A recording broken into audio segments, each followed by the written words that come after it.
120 metralletas Walter son entregadas por el director de investigaciones Alfredo Ñañán a personeros socialistas y comunistas. La resistencia izquierdista se expresará en la zona sur de la capital. La dirección socialista, con Altamirano a la cabeza, se reúne cerca de la Moneda en la Corporación de Mejoramiento Urbano. Al atardecer del 11, el incendio de la Moneda está sofocado y los militares hacen un arqueo de las armas encontradas. Encontramos desde lanzacohetes, pistolas ametralladoras y granadas. Esas granadas de mano son de fabricación casera. A las 19 horas se reúnen los jefes de las Fuerzas Armadas en la Escuela Militar y se nombra a Pinochet como presidente de la Junta. Las cámaras quedarán en receso hasta nueva hora. La televisión muestra esa noche armas, alimentos y bebidas encontradas en la Moneda y en La vía violenta era perfeccionada constantemente por Allende. Gracias a la diligencia de un funcionario de aduanas, se descubrió el 11 de marzo de 1972 que un avión de Cubana de Aviación había desembarcado ocultamente 13 grandes cajas junto a una puerta de acceso del aeropuerto de Pudahuel. Ellas fueron llevadas por vehículos de investigaciones a la residencia presidencial de Tomás Moro. El director de aquel servicio y el ministro del Interior, Hernán del Canto, impidieron personalmente que los bultos fueran revisados por la aduana. El gobierno, a través del subsecretario del Ministerio del Interior, Daniel Vergara, dio distintas versiones sobre su contenido. Finalmente, Allende reconoció, ante un requerimiento de la Contraloría, que los bultos los tenía él y que oportunamente daría a conocer su contenido, pero nunca lo hizo. Solo en septiembre de 1973, en el domicilio del director de investigaciones, Eduardo Paredes, la policía encontró finalmente las listas descriptivas del contenido de los bultos cubanos: ametralladoras, pistolas, bazucas y municiones. Una vez más, el presidente había engañado al pueblo.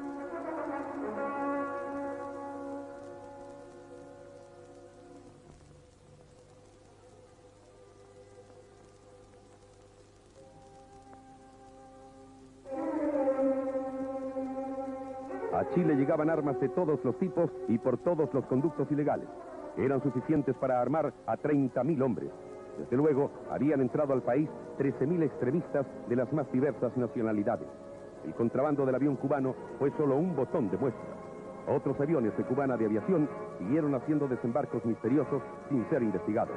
Hallazgos casuales hechos por funcionarios panameños en el aeropuerto de Tocumen y españoles en el de Madrid dejaron al descubierto embarques de metralletas y pistolas a bordo de aviones LAN que venían a Chile, en los que viajaban funcionarios marxistas que habían salido en comisión de servicio y gozando de sueldos y viáticos.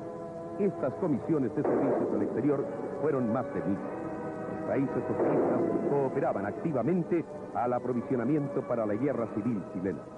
A mediados de 1972, una desconcertada dueña de casa de Talcahuano escribía a un periodista relatándole que había adquirido de un funcionario de la Unidad Popular, en el mercado negro, por supuesto, un saco de azúcar desembarcado de una nave rusa atracada allí, y que al vaciarlo había encontrado una metralleta. Preguntaba acongojada a quién podía dirigirse. Solo la casualidad, ya que no la autoridad, protegía a los chilenos.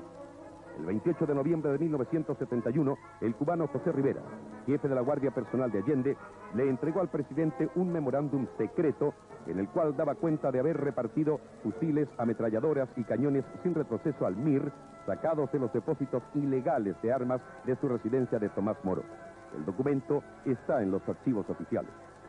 Cohetes rusos Katyushka, capaces de destruir un blindado o una casa, se encontraron por miles y siguen siendo hallados. Granadas de mano de fabricación casera. Había verdaderas industrias de ellas, financiadas por todos los contribuyentes con sus impuestos dentro de fábricas estatizadas. Minas antitanques, llamadas tortas vietnamitas, para ser utilizadas en la guerra civil. Su poder destructivo es terrible.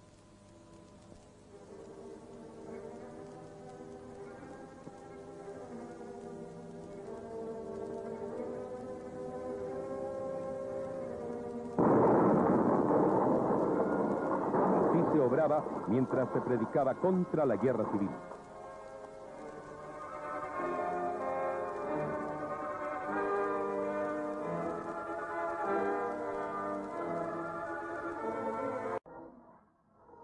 La La evidencia de que el gobierno preparaba un golpe sangriento se hizo sensible especialmente en el sur. Allí el MIR, dirigido por el comandante Pepe, se había enseñoreado de regiones enteras y presionaba a la población. Yo activando dentro de esta zona de aquí, entre las comunidades indígenas también, en la cual nosotros no la aceptamos nunca. ¿Sí? Conocí el Pepe cuando estaba haciendo reunión en la casa de Machuco, conquistando a la gente para hacer el número de 40, para hacer la toma en Carranco. Y también tenía intenciones de entrar en las comunidades, pero que nosotros más o menos teníamos idea que los quería entregar ese conocimiento marxista y nunca quisimos entrevistar con él.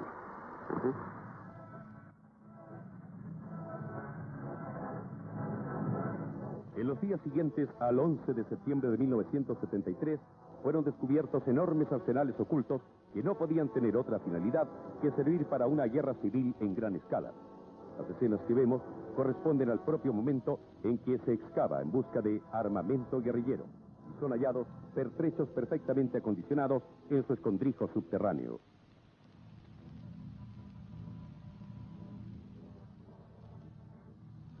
El corvo que usa el militar para abrir los cajones perteneció precisamente al comandante Pepe.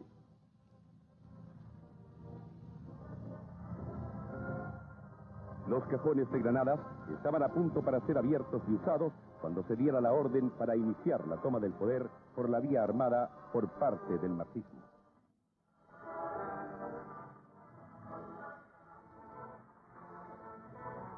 Todo esto solo había sido posible merced a la protección y apoyo brindados por el gobierno.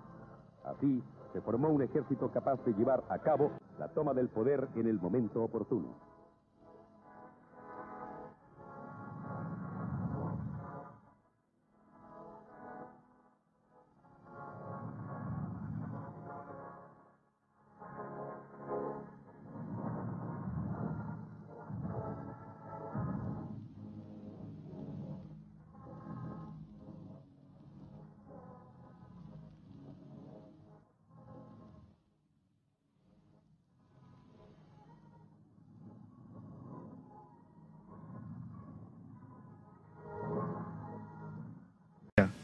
Los grupos extremistas asesinos saldrían desde donde estaba el público con ametralladoras y otras armas para masacrar a los soldados, aprovechando que estarían concentrados en el desfile mismo ante las autoridades. Luego de ametrallarlos y asesinarlos en masa, se replegarían hasta el sector del público para protegerse entre mujeres y niños, de modo que los soldados se viesen amarrados sin poder responder al fuego. Masas de mujeres marxistas y niños se abalanzarían sobre el regimiento Rancagua para obstaculizar la salida de otros soldados.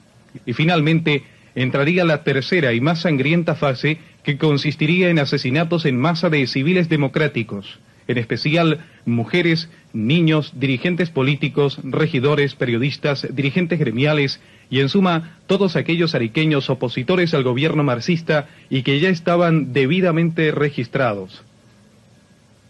Sería en suma una página sangrienta de salvajismo y violencia, donde no se... El historiador Gonzalo Vial se ha negado a hablar en televisión sobre el Plan Z, pero otros autores creen que hay algo de verdad en esa iniciativa, aunque dudan que haya estado informado el gobierno y la dirigencia de la Unidad Popular. Esta gente dejó abandonado la mayor parte de estos elementos que están aquí, sobre todo los documentos, porque para mí lo más importante que hay aquí, fuera de las armas, naturalmente, son los documentos. Documentos que no se trata de literatura marxista, porque de eso no se trata, esa es cultura, sino que se trata de documentos en los cuales elementos ajenos a las Fuerzas Armadas buscan penetrar dentro de las filas de las Fuerzas Armadas para destruirlas. De eso se trata. ¿Ustedes requisan o se llevan toda la literatura sobre temas marxistas? ¿O? No, la literatura sobre temas marxistas que sea de tipo cultural se les deja, porque en realidad existe y la puede adquirir cualquiera. Todos tenemos la obligación de leer de todo. Lo que aquí interesa son los documentos en los cuales hay intentos de penetrar dentro de la...